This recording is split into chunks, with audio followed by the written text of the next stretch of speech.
Alhamdulillahirrahmanirrahim. Kembali lagi di Islam Itu Indah. Jamaah Islam Itu Indah yang dirahmati Allah ya. Yang sudah mengirimkan pertanyaan yang belum sempat tadi kita bacakan di segmen sebelumnya. Nah insya Allah nih sekarang kita mau coba bacain lagi di segmen Tanya Dong Ustadz. Kami semua tanya dong Ustaz.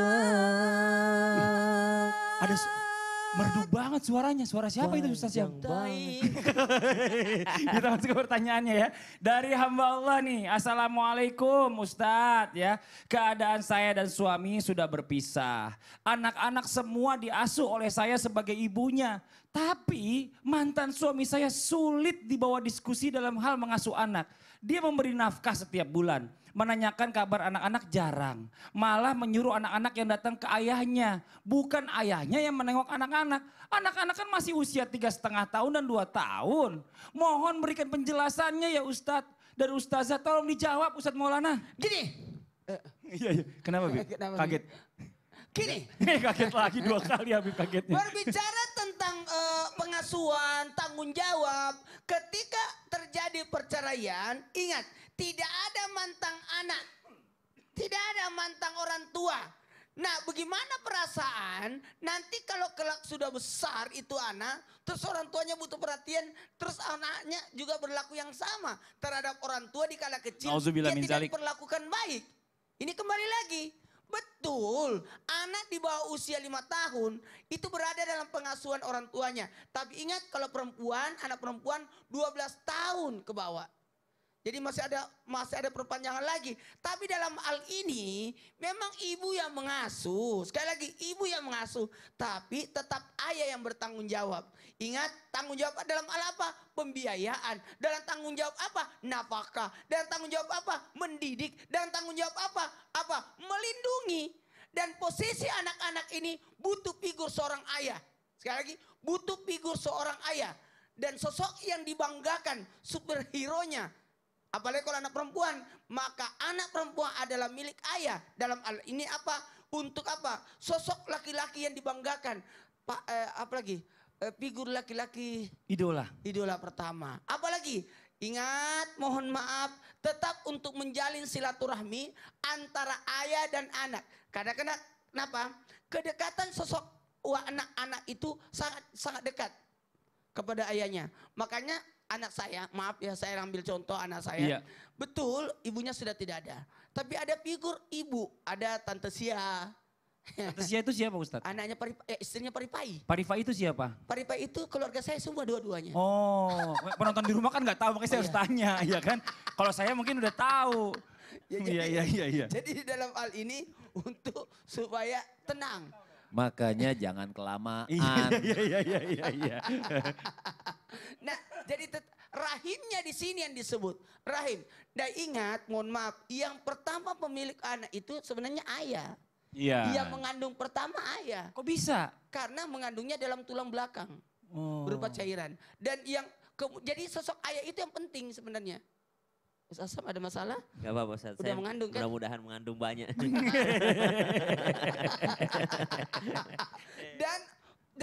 Makanya anak-anak itu dinasabkan kepada ayah. Karena pemiliknya adalah ayah. Makanya mohon maaf, Rabbi la tazarni fardan wa anta khairul warisin. Nih kalau ada yang Mbak Edis lagi nonton, aku tadi, Ustaz aku lagi nonton sama suami. Edis siapa Ustaz? Edis Sedeli, artis. Oh iya. Kan harus jelas siapa ini kan gitu. Ini banyak banget pertanyaannya. Penonton gak tahu yang di rumah. Tahu loh. Kemudian ada jalan yang terbaik. SMS apa? Katanya saya lagi nonton sama suami. Oh Masya Allah. Temanya hari ini bagus sekali. Iya. Beliau Kan akan nanya, kan gak tahu tadi apa. Kok masih jawab, masih panjang kan nih? Kalau nggak masih panjang saya bacain pertanyaan berikutnya. Aja. Jalan yang terbaik. Jadi kembali lagi. Jalan yang terbaik karena mohon maaf. Anak ini akan menjadi dunia dan akhirat. Masya Allah. Yang mendoakan kita siapa? Anak. Mau didoain? Mau dong. Baikin sama anak. Masya Kita Allah. baik lagi sama anak belum tentu anak baik sama kita. Betul. Apalagi kalau kita pelit sama anak. Apalagi tidak ada perhatian. Udah gak usah marah-marah, kan udah segmen akhir. Oh ya baiklah. Ya udah istirahat. Makasih banyak Ustadz Maulana atas jawabannya. Kita masuk ke pertanyaan yang berikutnya ya. Dari Instagram hamba Allah juga. Assalamualaikum Ustadz. Bagaimana ketika saya mengasuh seorang anak untuk memancing anak, lalu setelah memiliki anak kandung pun saya sangat menyayangi anak asuh saya. dan saya tidak membedakannya. Tapi setelah tumbuh dewasa, anak asuh saya ini sangat membuat saya sering istighfar Ustadz. Disuruh pakai hijab aja malah membentak saya. Apakah dosanya mengalir ke saya atau dosanya ke orang tua kandungnya? Mohon saya disembunyikan. Ibu mau disembunyikan di mana? Maksudnya mohon sembunyikan nama saya. Ya oke, siap Bu, saya udah sembunyikan. Silakan Ustadz Syam dijawab. Baik, waalaikumsalam warahmatullahi wabarakatuh. Saya mengambil anak setelah dia bertumbuh ternyata saya sangat sayang kepadanya. Memang sudah seharusnya seperti itu. Jangan mengambil anak lalu tidak sayang kepadanya. Harus memang sangat sayang kepadanya. Yang kedua, ada dua positifnya di sini Bu, saya tangkap. Satu, ibu sangat sayang kepada anak asuhnya. Yang kedua, ibu dibuat sering istighfar sama anak. Ini kan istighfar ini kan bagus ya. Jadi kalau anak membuat kita sering istighfar berarti anak ini bagus. Karena disuruh kita untuk selalu bertaubat kepada Allah Subhanahu wa Ta'ala. Namun yang ketiga tadi mengatakan bahwasanya ternyata diminta untuk berhijab segala macam susah bahkan sering membangkang. Maka inilah ujian bagi ibunda. Jangan mau enaknya saja, jangan mau nikmatnya saja waktu mengasuhnya. Oh senang sama anak kecil ya, karena senang karena belum bisa melawan anak kecil tuh. Ya cinta sama anak kecil, lucu-lucunya, gemes-gemesnya karena anak kecil gak bisa melawan. Tapi setelah agak dewasa benci sama anak-anak tersebut, maka subhanallah ini adalah akhlak yang tercela. Dan yang kedua agak salah niat tadi kalau untuk mancing. Kalau mau mengasuh anak silahkan diasuh dengan sepenuh hati, sepenuh cinta. Layaknya anak sendiri tidak membeda-bedakan. Ibu sendiri yang mengatakan bahwa tidak membeda-bedakan dengan anak kandung. Anak kandung bikin salah, kita memarahi, kita menasehati, kita mendidik, tapi tidak membenci. Begitu pula dengan anak asuh, ya. Maka subhanallah. Pertanyaan kedua, apakah dosanya mengalir kepada saya atau mengalir kepada orang tua kandungnya? Maka subhanallah dikatakan bahwasanya tadi dibawakan ayatnya ya ku anfusakum wa ahlikum nara. Jaga dirimu dan keluargamu. Ahlikum itu apa yang berada di asuhanmu ya. Apa yang ada di bawah asuhanmu maka dijaga semua daripada api neraka. Masalah dosa mengalir itu kalau orang tua tidak mengingatkan. Tapi kalau orang tua sudah setengah mati mengingatkan, sudah masukkan di pesantren, sudah carikan guru, tapi anaknya memang badung, maka itu tanggung jawab sendiri. Wala taziru waziratu wizra ukhra. Tidaklah dibebankan kepada orang lain dosa orang lain. Jadi kalau ada misalnya anak yang berbuat dosa, ada anak tidak menutup aurat, kalau sudah diingatkan maka itu adalah tanggung jawab anak tersebut. Kalau sudah diberikan nasihat maka itu tanggung jawab anaknya, bukan tanggung jawab orang tuanya lagi. Terlepas daripada orang tua kandung ataupun orang tua asuhnya yang menjadi pemberi nafkah pendidikan, yang menjadi pemberi nafkah pendidikan kepadanya. Maka subhanallah tidak ada sangkut paut dosa anak kepada orang tua ketika orang tua sudah maksimal dalam menasehati, maksimal dalam memberikan pendidikan. Pendidikannya apa? Kata Nabi SAW kalau umur 7 tahun udah disuruh untuk sholat. Kapan tidak disuruh untuk sholat berarti kurang pendidikannya. Wallahu ta'ala. Masya Allah, terima kasih banyak Ustadz Syam ya. Buat ibu tadi sudah jelas ya, jangan ngumpet lagi Bu. Ya kalau ibu sembunyi nanti ditangkap Ustadz Syam. Ustadz Syam suka menangkap tadi katanya. Menangkap pertanyaan maksudnya. Betul. Iya, langsung aja yuk kita sama-sama mendengarkan muhasabah sekaligus doa ya dari guru-guru kita. Yang pertama dari Ustadz Syam, dilanjutkan dari guru kita juga Habib Muhammad Syahab. Tafadhol Ustadz Syam. Bismillahirrahmanirrahim. Tabi guru-guruku. Jamaah yang dimuliakan Allah Subhanahu wa Ta'ala, teman-teman sekalian yang sedang menyaksikan Islam itu indah, mungkin di antara jamaah ada yang bersama dengan anak yatim dan berniat untuk memuliakan anak yatim. Tidak satupun manusia yang lahir di dunia yang meminta untuk menjadi anak yatim, tidak ada. Tidak ada dari mereka yang request kepada Allah, ya Allah saya mau terlahir sebagai anak yatim, tidak ada. Dan baginda Nabi SAW pun seorang yatim. Makanya memuliakan anak yatim, mengasuh anak yatim, mengasihi anak yatim adalah akhlak yang sangat mulia yang bisa mendekatkan kita kepada Allah dan mendekatkan posisi kita nanti di surga dengan Rasulullah SAW. Namun ingin mengingatkan tanpa bermaksud menggurui ataupun mengajari, terkadang ada di antara kita yang masih menghardik anak yatim, tidak memberikan haknya kepada anak yatim. Memang mungkin ketika kita mengasuh anak yatim, kita juga bukan dalam keadaan yang mampu, makanya guru-guru kami mengingatkan, kalau mau mengasuh anak yatim, mengambil anak yatim, pastikan diri kita dulu mampu. Pastikan diri kita mampu supaya kita tidak memakan harta anak yatim. Bukan mencari keuntungan daripada mengasuh anak yatim. Jangan sampai mengasuh anak yatimnya makan kerupuk, yang mengasuhnya makan daging ayam, subhanallah. Boleh makan bersama sesamanya. Anak yatim makan kerupuk, yang mengasuhnya juga makan kerupuk. Dan selanjutnya buat teman-teman sekalian yang lahir mungkin ternyata ayahnya sudah berpulang ke rahmatullah, jangan kecewa, jangan berkecil hati. Rasulullah Shallallahu Alaihi Wasallam masih berada di dalam kandungan ibundanya.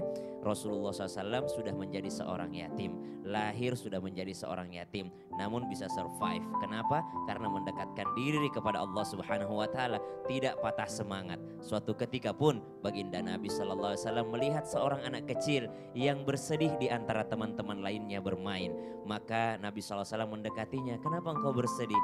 Ya Rasulullah, mereka diantarkan oleh ayahnya, mereka dibelikan mainan oleh ayahnya, sedangkan aku tidak punya ayah, ayahku mati di medan perang. Maka baginda Nabi SAW menawarkan, maukah engkau menjadi saudaranya Fatimah? Maukah engkau menjadi anak angkatku? Betapa bahagianya. Maka bahagiakan anak yatim, itulah sesungguhnya yang diinginkan oleh Allah dan baginda Nabi Sallallahu Alaihi Wasallam. Bismillahirrahmanirrahim. Alhamdulillahi Rabbil Alamin. Allahumma salli wa sallim ala Sayyidina Muhammadin wa ala ali Sayyidina Muhammad. Salatan taghfiru biha dhunubana wa dhunuba abaina wa mahatina ya alima sirrina wa ala niyatina wa ala alihi wa sahbihi wa sallim. Radiyallahu ta'ala ashabi Sayyidina Rasulillahi ajma'in. Allahumma inna nas'aluka al-afwa wal-afiyah wa tamamal afiyah wa syukra ala al-afiyah wa ghina anin nas. Ya Allah, di pagi hari yang penuh dengan keberkahan ini, kami memohon, kami berdoa dengan tadi menjadikan sebab apa yang diajarkan tentang ajaran-ajaran agama-Mu, ya Allah, jadikan itu semua sebab sampai kepada orang-orang yang ingin betul-betul mengetahui ajaran agama Allah Subhanahu wa taala. Maafkan kami semua ya Allah, ampunkan dosa-dosa kami semua ya Allah, tutupilah aib kami semua ya Allah, jagalah anak-anak yatim ya Allah, jagalah mereka ya Allah, senangkan mereka fid dunya wal akhirah, dan catatkan nama-nama kami semua husnul khatimah. Amin amin ya rabbal alamin. Amin, amin, ya Rabbal Alamin. Masya Allah, Alhamdulillah, Alhamdulillahirabbil alamin. Demikianlah perjumpaan kita hari ini. Semoga ilmu yang disampaikan oleh guru-guru kita hari ini dijadikan ilmu yang bermanfaat untuk kita semuanya. Sekali lagi mohon maaf atas segala kesalahan dan kekeliruan ya. Akhirnya saya Fadli mundur diri ya. Sekali lagi mohon maaf atas segala kesalahan. Wabillahi taufiq wal hidayah. Wassalamualaikum warahmatullahi wabarakatuh. Waalaikumsalam warahmatullahi wabarakatuh. Allahumma salli ala sayyidina Muhammadin tibbil qulubi wa dawaiha wa afiyatil abdani wa shifaiha.